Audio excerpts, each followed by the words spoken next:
एक शेर ने अल्लाह के बंदे के जनाजे की नमाज पढ़ाई। ये एक बहुत ही शिक्षाप्रद घटना है जिसे आपको एक बार ज़रूर सुनना चाहिए। एक आदमखोर शेर अल्लाह के एक प्यारे बंदे के जनाजे में शामिल हुआ। जब शेर ने सजदा किया तो वहाँ मौजूद सभी लोगों के रोंगटे खड़े हो गए। इस शेर और अल्लाह के उस बंदे के बीच क्या रिश्ता था और कैसे वो हिंसक जानवर एक शांत स्वभाव के प्राणी में बदल गया। आइए जानते हैं वो आश्चर्यजनक कहानी। गांव पर शेर का आतंक। एक घने जंगल के किनारे एक गांव बसा हुआ था। गांव वाले खेती और पशुपालन करके अपना गुजारा करते थे, लेकिन उनका जीवन एक खूंखार शेर के डर से कड़वा हो गया था। रात होते ही वो शेर गांव में घुस आता था और किसी न किसी घर से गाय बकरी गायब हो जाती थी। सिर्फ इतना ही नहीं, उसने बच्चों और बूढ़ों पर भी हमला करना शुरू कर दिया था। पूरे गांव में दहशत का साया छा गया था। लोग अल्लाह के दरबार में हाथ उठाकर दुआ करते थे, हे रब, अपने किसी प्यारे बंदे को भेज जो इस शेर को हिदायत दे और हमारे बच्चों और पशुओं की रक्षा करे। गांव वाले दिन के उजाले में ही घर से बाहर निकलते थे। शाम ढलते ही सब अपने दरवाजे खिड़कियां बंद करके अंदर छिप जाते थे। कोई मुसाफिर गलती से उस रास्ते से गुजर जाता तो अगले दिन उसकी लाश के सिवा कुछ नहीं मिलता था। कभी हड्डियां तो कभी खून से सने कपड़े। अल्लाह वाले का आगमन। एक दिन अल्लाह की मर्जी से उस गांव में एक अल्लाह वाले बुजुर्ग आए। नमाज का वक्त होने पर वो एक पेड़ के नीचे नमाज पढ़ने बैठ गए। उनके चेहरे पर नूरानी आभा थी, सफेद कपड़े पहने हुए थे और हाथ में तस्बीह थी।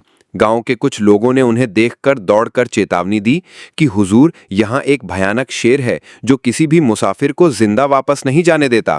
कृपया कहीं और चले जाएं। लेकिन अल्लाह वाले इबादत में मग्न थे। नमाज खत्म होने पर वो मुस्कुराते हुए बोले, आज देखा जाए वो शेर क्या करता है। मैं तो अल्लाह के हुक्म से यहाँ आया हूँ। गांव वालों की आंखों में पानी आ गया। वे रो रो कर अपनी दुख भरी कहानी सुनाने लगे। अल्लाह वाले ने आसमान की तरफ देखकर गहरी सांस ली। मैंने सपने में इस गांव के बच्चों के चेहरे देखे हैं। मुझसे कहा गया था कि ये गांव तुम्हारा इंतजार कर रहा है, चिंता मत करो। शेर का परिवर्तन। रात घने अंधेरे में उतर आई। अल्लाह वाले पेड़ के नीचे बैठे दुआ कर रहे थे, हे अल्लाह, इस जानवर को सिरातुल मुस्तकीम यानी सीधा मार्ग पर ले आ।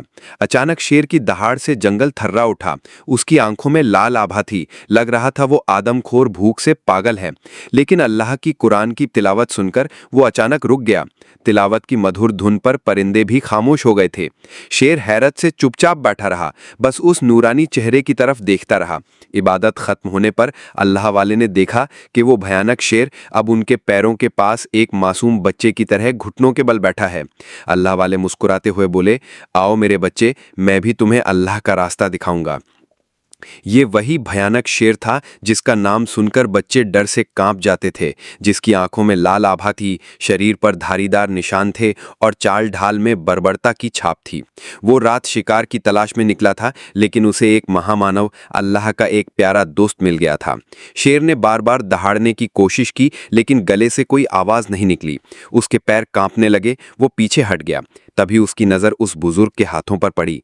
उन हाथों में सिर्फ इबादत के निशान थे, ना खून का कोई धब्बा, ना जुल्म की कोई छाप, सिर्फ नूर की आभा। अल्लाह वाले ने धीरे से आंखें खोली। उनकी नज़र सीधी शेर की आंखों में पड़ी और समय जैसे थम गया। उन्होंने कहा, हे अल्लाह की मखलूक, मैं तो बरसों से तुम्हारा इंतजार कर रहा था, आज तुम आए। शेर हक्का बक्का रह गया। वो तो जंगल का राजा था, आज वो जैसे एक असहाय बच्चा बन गया। अल्लाह वाले ने हाथ बढ़ाकर कहा, आओ मेरे बच्चे, तुम तो बहुत थक गए हो। शेर धीरे धीरे सिर झुकाकर अपना विशाल शरीर अल्लाह के पैरों के पास फैला दिया, ठीक वैसे ही जैसे कोई बच्चा माँ की गोद में पनाह लेता है। उसकी आंखों से आंसू बहने लगे। हाँ, वो भयानक दानव अब रो रहा था। अल्लाह वाले ने उसके सिर पर हाथ फेर कर कहा, तुम भी तो अल्लाह की मखलूक हो। तुम्हारी रूह शायद रास्ता भटक गई थी, लेकिन आज उसे रास्ता मिल गया है। पूरी रात शेर अल्लाह के पास बैठता रहा। वो दुआ करते रहे और शेर खामोशी से देखता रहा, जैसे हर बात को अपने दिल में उतार रहा हो। सुबह हुई, फजर की आजान सुनाई दी। अल्लाह वाले ने शेर से कहा, आज से तुम सिर्फ जंगल के राजा नहीं, तुम शांति के रक्षक हो। जो मेरे रब के नाम पर सिर झुकाता है वो फिर कभी हिंसक नहीं रहता। शेर ने आसमान की तरफ देखकर लंबी सांस ली, जैसे सदियों का बोझ दिल से उतर गया हो। गांव में अमन की वापसी। उसी दिन से शेर में आमूल परिवर्तन हो गया। वो ना दहाड़ता था, ना कोई हमला करता था, वो जैसे शांति का प्रतीक बन गया। गांव वाले ये दृश्य देखकर सजदे में गिरकर अल्लाह का शुक्र अदा करते थे कि हमारे गांव में अमन लौट आया है। दिन गुजरते गए। वो शेर अल्लाह के पैरों के पास बैठकर इबादत में मग्न रहता था। लोग हैरत से देखते थे। शेर किसी को चोट नहीं पहुंचाता था, बच्चे या मवेशी देखकर शांति से बगल से गुजर जाता था। गांव वाले अब शेर से नहीं डरते थे, बल्कि उसकी गैर मौजूदगी से डरते थे। अल्लाह वाले का इंतकाल। लेकिन अल्लाह की मर्जी कुछ और थी। एक दिन अचानक अल्लाह वाले को बुखार हो गया। चेहरा पीला पड़ गया, आवाज़ कमज़ोर हो गई, लेकिन फिर भी उनके चेहरे पर वो ईमानी नूर बरकरार था। पूरा गांव उनकी सेवा में लग गया। एक शाम उन्होंने इशारे से इमाम और गांव के बुजुर्गों को बुलाया। चेहरे पर वही नूर, वही गंभीरता थी, लेकिन आवाज़ में दर्द की छाप थी। उन्होंने कहा, बैठो मेरे बच्चों, आज तुम्हें कुछ ऐसा बताऊंगा जो मेरे रब की अमानत है। सब खामोशी से बैठे रहे। अल्लाह वाले ने कोमल स्वर में कहा, मेरा वक्त करीब आ गया है। मैं जो पैगाम लेकर आया था वो तुम तक पहुंचा दिया है, लेकिन मेरे जाने के बाद हिम्मत मत हारना। इम्तिहान आएंगे, तुम्हें कमज़ोर करने की कोशिश की जाएगी, लेकिन कभी सिर मत झुकाना, सिर्फ अपने रब को याद करना। गांव वालों की आंखों से आंसू बहने लगे। औरतें दुआ कर रही थीं और कुछ बच्चे खामोशी से अल्लाह वाले के पैरों के पास चिपक कर बैठे रहे। अल्लाह वाले ने आसमान की तरफ देखा। लग रहा था वो किसी अदृश्य संकेत का इंतजार कर रहे हैं। फिर सब की तरफ मुड़कर बोले, मेरे जनाजे में मेरा एक खास साथी मौजूद होगा। वो इंसान नहीं, आलिम भी नहीं, फिर भी अल्लाह का एक वफादार बंदा है। गांव वाले हैरत से एक दूसरे के चेहरे देखने लगे। वो कहते रहे, वो खामोशी से आएगा, सजदे में गिरेगा, दुआ करेगा, तुम डरना मत, वो रक्षक बनकर आएगा। एक कांपती आवाज ने पूछा, वो शेर तो नहीं, वो हिंसक जानवर? अल्लाह वाले ने हंसते हुए जवाब दिया, हाँ वही शेर जिसे तुम कभी हिंसक कहते थे, आज वो अल्लाह का जिक्र करने वाला है। सब स्तब्ध रह गए। अल्लाह वाले ने हाथ उठाकर कहा, जिसे अल्लाह हिदायत देता है वो फिर कभी हिंसक नहीं रहता। शेर की जनाजे की नमाज। पूरी रात शेर अल्लाह के पास बैठा रहा। चांद की रोशनी उसके शरीर पर पड़ रही थी। उसकी आंखों में एक अजीब उदासी थी, जैसे वो सब कुछ समझ रहा हो, ध्यान से सुन रहा हो और अपने अंदर किसी बात के लिए तैयारी कर रहा हो। अल्लाह वाले की हालत बिगड़ती गई। गांव वालों ने हर तरह की दुआ दरूद, दवा दारू की कोशिश की, लेकिन बीमारी बढ़ती ही गई। आखिर एक रात फज्र से कुछ देर पहले अल्लाह वाले ने धीरे से आंखें मूंद लें। तस्बीह उनके हाथ से गिर गई। एक हल्की मुस्कान के साथ वो दुनिया से विदा हो गए। पूरा गांव खामोश हो गया। उस दिन किसी ने आजान नहीं दी, परिंदों ने गाना नहीं गाया, और वो शेर जो लाश के पास बेजान बैठा था, अचानक ऐसी दहाड़ मारी जैसे किसी ने उसका दिल चीर दिया हो। जब गांव वाले अल्लाह वाले की लाश को कफन में लपेटकर खाट पर उठा रहे थे, तब इमाम ने घोषणा की कि असर के बाद जनाजा होगा। लोग जमा होने लगे। पास के गांव के लोग, पुराने मुरीद, कुछ मुसाफिर, सब मन ही मन एक ही सवाल कर रहे थे, क्या वो शेर आएगा? कुछ लोग चिंतित थे, बच्चे डरे हुए थे, औरतें दुआ पढ़ने लगीं। खाट कब्रिस्तान की तरफ ले जाई जा रही थी। सूरज भी जैसे आज उदास था। इमाम ने सबको कतारबद्ध खड़ा किया। फिर वो अविश्वसनीय दृश्य, शेर का आगमन। वो सिर झुकाकर धीरे धीरे आगे बढ़ रहा था। कुछ लोगों के पैर कांपने लगे। एक महिला चिल्ला रही थी। इमाम ने उसे रोककर कहा, शांत रहो, अल्लाह वाले कह गए हैं कि ये शेर हमारा मेहमान है, उससे मत डरो। शेर जनाजे के पास आकर बैठ गया। उसके गले से कराहने की आवाज निकल रही थी। उसने एक बार कफन से बाहर दिख रहे अल्लाह वाले के चेहरे की तरफ देखा, जहां अभी भी नूरानी आभा और सुकून भरी मुस्कान चमक रही थी। नमाज शुरू हुई। हर तकबीर पर शेर सजदे में लौट जाता था। वो भयानक जानवर अब इंसानों के साथ कंधे से कंधा मिलाकर चल रहा था। ना कोई दहाड़, ना कोई हिंसा। वो सिर्फ अपने मुर्शिद, अपने प्यारे अल्लाह वाले के आखिरी सफर में साथ दे रहा था। जब इमाम ने जनाजे की नमाज शुरू की तो शेर इंसानों की कतार के पीछे खामोशी से खड़ा हो गया। तकबीर के वक्त वो सिर झुकाकर सजदे में गिर जाता था और दुआ के वक्त आसमान की तरफ देखता था, जैसे वो भी अपने प्यारे के लिए रब के दरबार में मुनाजात कर रहा हो। ये अजीब दृश्य देखकर गांव वाले सिसक सिसक कर रोने लगे। जनाजे के बाद अल्लाह वाले को दफनाया गया। शेर कब्र के पास आकर बेजान बैठ गया। वो मिट्टी की तरफ देखता रहा, जैसे मन ही मन कह रहा हो, तुम चले गए, मुझे अकेला छोड़ गए। शेर की वफादारी। उसी दिन से शेर जंगल में वापस नहीं गया। कब्र के पास ही उसका ठिकाना हो गया। धूप, बारिश, दिन, रात, कुछ भी उसे वहां से नहीं हटा सकता था। न वो कुछ खाता था, न शिकार करता था, बस बेजान बैठा रहता था। कभी कभी उसकी आंखों से पानी बहने लगता था और कभी ऐसी दहाड़ मारता था जैसे किसी ने उसका दिल टुकड़े टुकड़े कर दिया हो। गांव वाले बार बार उसके सामने मांस, पानी, दूध रख जाते थे, लेकिन वो कुछ छूता नहीं था। कोई पास आता तो वो सिर्फ सिर उठाकर देखता, फिर कब्र पर सिर रख देता था। गांव के बुजुर्ग कहते थे, जिंदगी में बहुत वफादार देखे हैं, लेकिन इस जानवर से जो वफादारी का सबक मिला वो हमारी सभी धारणाओं से परे है। रात की खामोशी में जब सब सो रहे होते थे, तब कब्रिस्तान से एक हल्की रोने की आवाज आती थी, जैसे कोई दिल पूरी तरह टूट गया हो। वो भयानक शेर, जिसकी दहाड़ से कभी पूरा गांव कांप उठता था, आज एक असहाय बच्चे की तरह रो रहा था।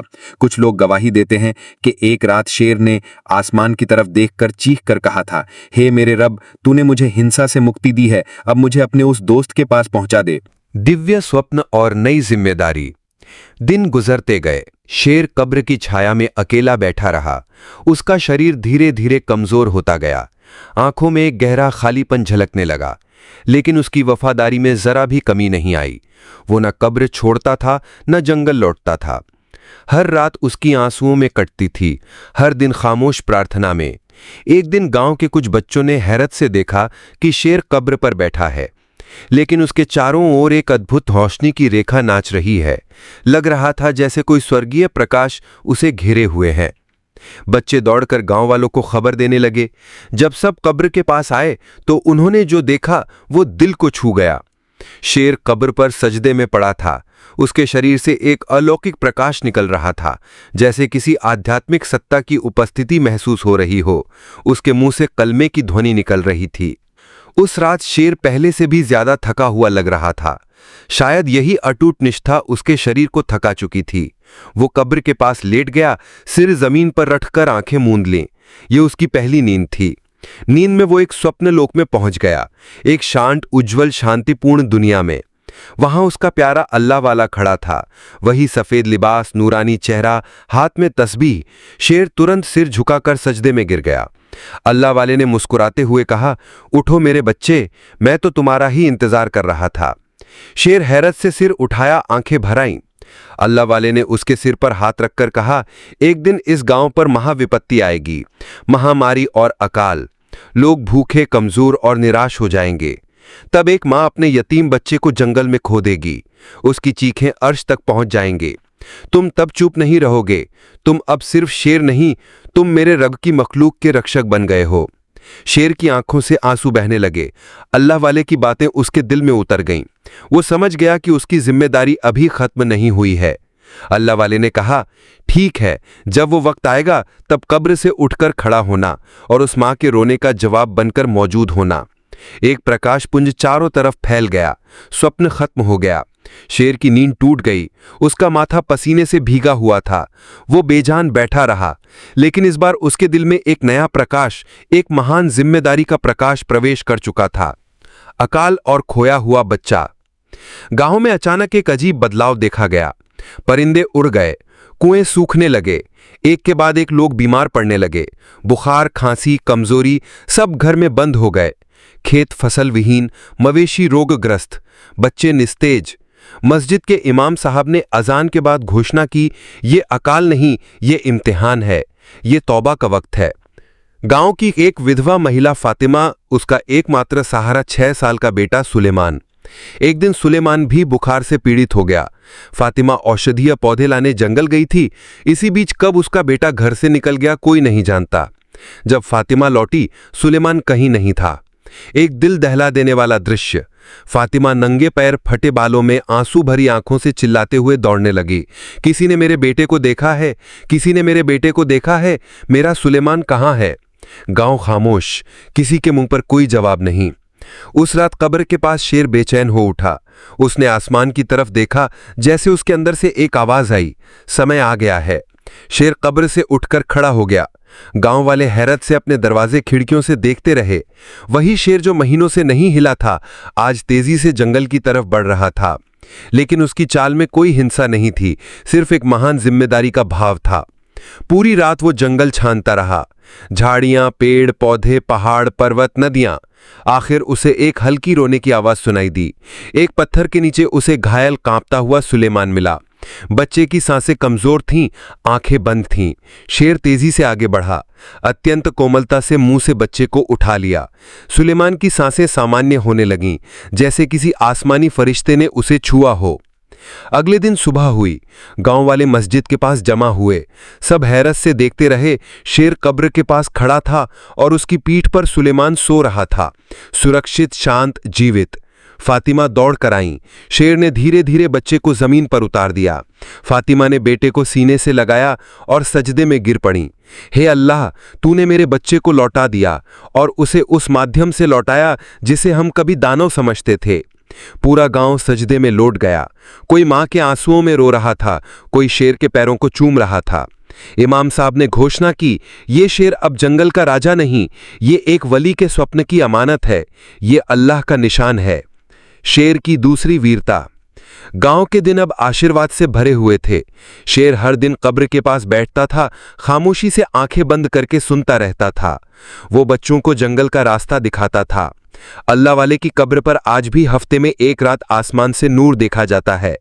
लोग अब शेर को स्वीकार कर चुके थे। कुछ लोग उसे फकीर जंगल यानी जंगल का फकीर कहने लगे। एक दिन गांव में एक बूढ़ा मुसाफिर आया। उसके चेहरे पर आध्यात्मिक नूर था। वो शेर के पास बैठकर आंसू पोंछते हुए बोला, हे प्राणी, तूने अपनी आदत बदल ली है। तू हिंसक था, आज अल्लाह के पैगाम का प्रतीक है। लेकिन क्या तू जानता है, तेरी परीक्षा अभी खत्म नहीं हुई है। शेर ने आंखें उठाकर देखा, जैसे वो कुछ जानता हो। बूढ़े ने जमीन से एक मुट्ठी मिट्टी उठाई और कहा, जिसे अल्लाह चुनता है उसे इम्तिहान लेना भी उसकी रीत है। उस हफ्ते फिर नई मुसीबत आई। गांव के पास के जंगल में भयानक आग लग गई। परिंदे पशु भागने लगे। गांव वालों ने बच्चों को घर में छिपा लिया, लेकिन आग में एक यतीम बच्चा फंस गया जो जंगल में खेलते हुए खो गया था। उसकी चीखें जब कब्र के पास शेर के कानों तक पहुंची, वो तुरंत खड़ा हो गया। इंसानों की हैरान आंखों के सामने ही वो जलते हुए जंगल की तरफ दौड़ गया। वहां तो धधकती आग जल रही थी। कोई प्रवेश करने की हिम्मत नहीं कर रहा था, लेकिन शेर की आंखों में डर का जरा भी निशान नहीं था। वो आग में कूद पड़ा। चारों तरफ दावानल, जले हुए पत्तों का ढेर, आसमान में काला धुआं। अपनी जान की परवाह किए बिना वो उस रोने की आवाज की तरफ दौड़ रहा था। एक झाड़ी के पीछे उसे बेहोश कांपता हुआ बच्चा मिला। मां के स्नेह से जैसे बच्चे को गोद में लेता है, उसी कोमलता से मुंह में करके उस बच्चे को बचाया उसने। जब गांव लौटा तो उसके शरीर पर जलने के निशान थे। चाल में थकावट थी, लेकिन आंखों में तृप्ति थी। बच्चे की मां दौड़कर बच्चे को सीने से लगा लिया। पूरा गांव शेर के चारों तरफ जमा हो गया। उसी रात गांव के नेक लोगों ने एक ही सपना देखा। जन्नत के एक बाग में अल्लाह का प्यारा बंदा चल रहा है। बगल में नूरानी एक शेर, जिसके पैरों के नीचे से रोशनी निकल रही है। अल्लाह वाले मुस्कुराते हुए कह रहे हैं, ये वही प्राणी है जो कभी हिंसक दानव था। मेरे रब ने उसकी आदत बदल दी है। वो अब सिर्फ जंगल का राजा नहीं, मेरी कब्र का सम्मानित रक्षक है। वो मेरी दोस्ती में अटल था और उसने उसे पूरी तरह निभाया है। सपने में सबने एक साथ एक ईश्वरीय वाणी सुनी, मेरी मखलूक जो मेरे लिए खुद को बदल देती है, मैं उसे अपनी रहमत में बदल देता हूं। ये शेर मेरे पैगाम का वाहक है। मज़ार का बनना और शिर्क का बढ़ना। इधर अल्लाह वाले की कब्र पर मज़ार बन गया था। लोगों की भीड़ बढ़ती जा रही थी। आसपास के गांवों से लेकर दूर के शहरों से भी लोग जियारत करने आ रहे थे। कब्र पर फातिहा, दुआ, तस्बीह सब चल रहा था, लेकिन नए सिरे से कुछ अजीब हरकतें भी जुड़ गई थीं। कोई कब्र पर चादर चढ़ा रहा था, कोई मिट्टी को बरकत मानकर इकट्ठा कर रहा था। धीरे धीरे कब्र इबादत का स्थान बन गई थी। और सबसे आश्चर्यजनक बात, लोगों ने शेर को बाबा सिंह कहकर बुलाना शुरू कर दिया था। बाबा सिंह मुसीबत में मदद करते हैं, बाबा सिंह की दुआ कबूल होती है, बाबा सिंह के पैरों पर जो मांगा जाता है वो मिल जाता है। कुछ महिलाएं रोग मुक्ति और संतान की कामना करके शेर के सामने सजदे में गिर रही थीं। कुछ लोग उसके पंजे को छूकर माथे से लगाकर कह रहे थे, हम तुम्हारे दरबार में आए हैं बाबा, हम पर रहम करो। शेर खामोशी से सब देख रहा था, सब समझ रहा था, लेकिन अंदर ही अंदर जल रहा था। वो रात रात भर कब्र के चारों तरफ बेचैनी से घूमता रहता था। कभी कब्र की तरफ देखता था, कभी आसमान की तरफ। ये हालत उसके लिए असहनीय हो गई थी। लेकिन वो तो बेजुबान जानवर था, व्यक्त करने की भाषा उसके पास नहीं थी। शेर को मिली बोलने की शक्ति। तभी वो भाग्य निर्धारक रात आई। कब्र के पास गहरी चांदनी रात में शेर एक तीव्र दर्द के साथ लेट गया और तभी स्वप्न का दरवाजा खुल गया। फिर से अल्लाह वाले हाजिर हुए, नूरानी चेहरे के साथ, लेकिन इस बार चेहरे पर गुस्से और दर्द की छाप थी। शेर सजदे में लौट गया, जैसे जान गया हो कि आज बहुत कठिन बातें सुननी पड़ेंगी। अल्लाह वाले ने सख्त लहजे में कहा, ये क्या हो रहा है मेरे बच्चे? ये तो वो पैगाम नहीं जो मैं छोड़ गया था। लोग अब हमें पुकार रहे हैं, अपने रब को भूल गए हैं, हमारे पैरों पर सिर झुका रहे हैं और उस रब्बुल आलमीन का सजदा छोड़ दिया है जिसने हमें सम्मान दिया है। शेर ने सिर उठाया, आंखों में शर्म, बेबसी और आंसू थे।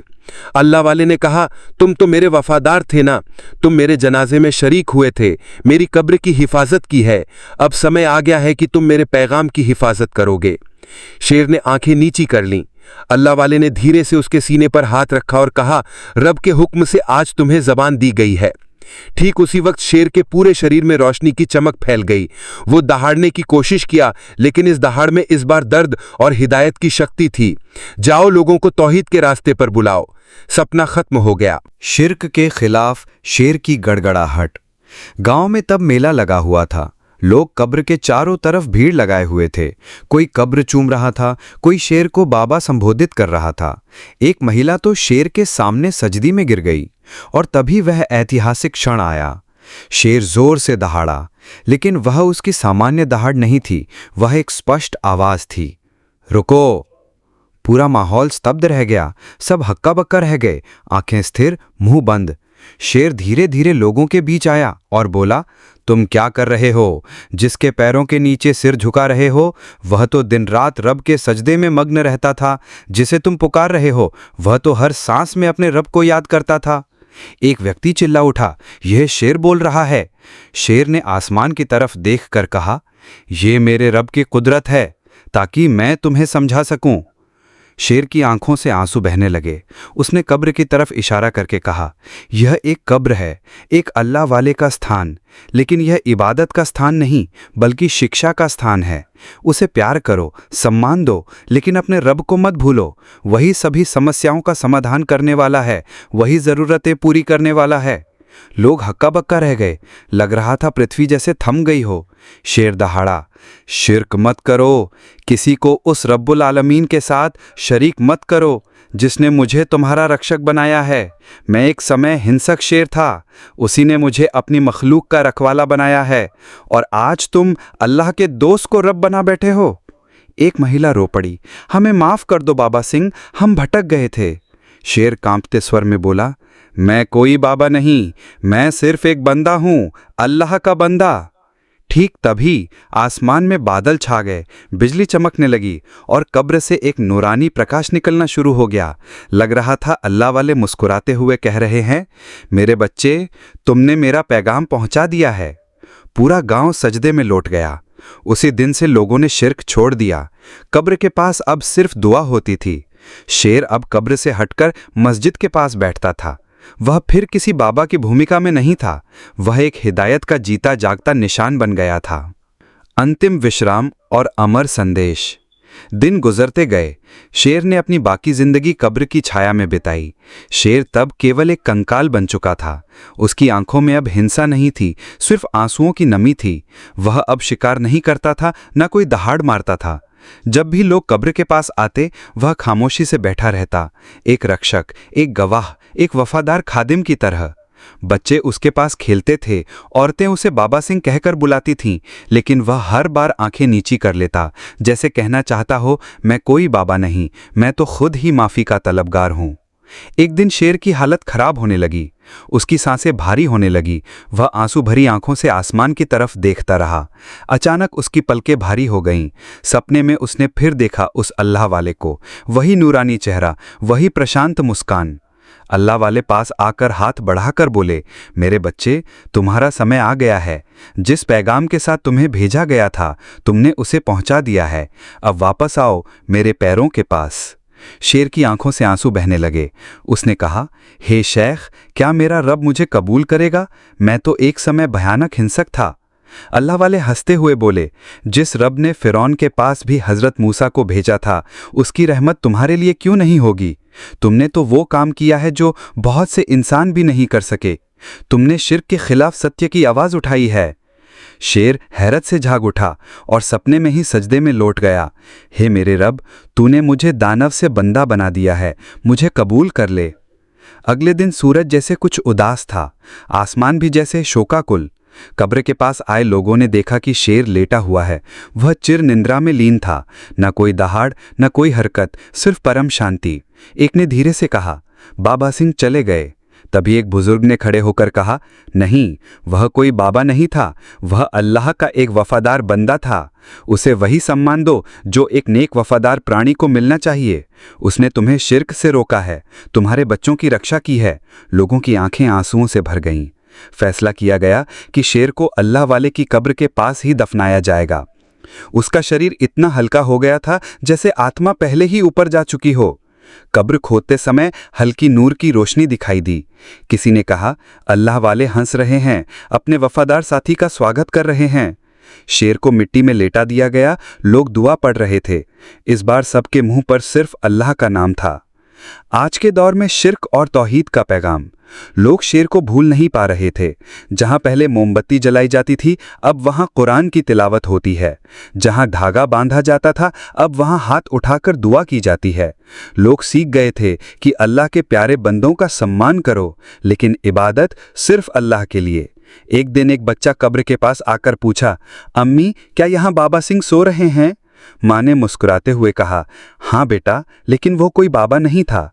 वह एक शेर था जिसने हमें एक सच्चे बाबा की तरह रास्ता दिखाया था। उसने सिखाया है कि अल्लाह के सिवा किसी से मदद नहीं मांगनी चाहिए। बच्चे ने कहा, तो फिर हम दरबार क्यों जाते हैं, क्यों मन्नतें मांगते हैं? माँ की आंखों में पानी आ गया। उन्होंने कहा, क्योंकि बेटा, आज भी कुछ लोग भूले हुए हैं। वे सोचते हैं कि मिट्टी के नीचे सोया हुआ कोई सब कुछ कर सकता है। बच्चे ने दृढ़ता से कहा, नहीं माँ, मैं अब सिर्फ अल्लाह से दुआ करूंगा। इस तरह शेर की कब्र एक निशान बन गई, हिदायत का, सत्य का, तौहीद का। लेकिन यह कब्र एक शाश्वत संदेश छोड़ गई कि हे इंसान, कब्र को इबादत का स्थान मत बनाओ। अल्लाह के प्यारे बंदे हिदायत देते हैं, वे रब नहीं होते। उनका सम्मान करो, उनसे सीखो, लेकिन मांगना सिर्फ उसी से जो सब देता है। आज के युग में शिर्क कई रूप ले चुका है। दरबार में मन्नत मांगना, कब्र के सामने कुछ मांगना, चिराग जलाना या गाउस या अली कहकर पुकारना, ये ऐसे अमल हैं जिनके माध्यम से इंसान मखलूक को खालिक के बराबर बना देता है। अल्लाह ताला कुरान में फरमाते हैं, निसंदेह अल्लाह शिर्क को माफ़ नहीं करता, लेकिन इससे कम जो कुछ है वह उसे जिसे चाहे माफ़ कर देता है। सूरे अन-निसा आयत 48। एक नवागत दरवेश कहने लगा, चिराग जलाओ अल्लाह के घर में, कब्र से कुछ आशा मत करो, दुआ करो सिर्फ उसे जो सुनता है और जवाब देता है, एकमात्र अल्लाह को। उसने दरबार के सामने लिखवा दिया, यहाँ मन्नत मांगने से पहले सोचो कि तुम मखलूक के सामने हाथ फैला रहे हो या खालिक के सामने। धीरे धीरे लोग जागृत हुए, मस्जिदें फिर से जीवंत हो गईं, लोगों के दिलों में अल्लाह की अजमत का नूर चमक उठा। इस कहानी का यही मूल संदेश था, तौहीद का नूर शिर्क के अंधेरे को दूर कर देता है।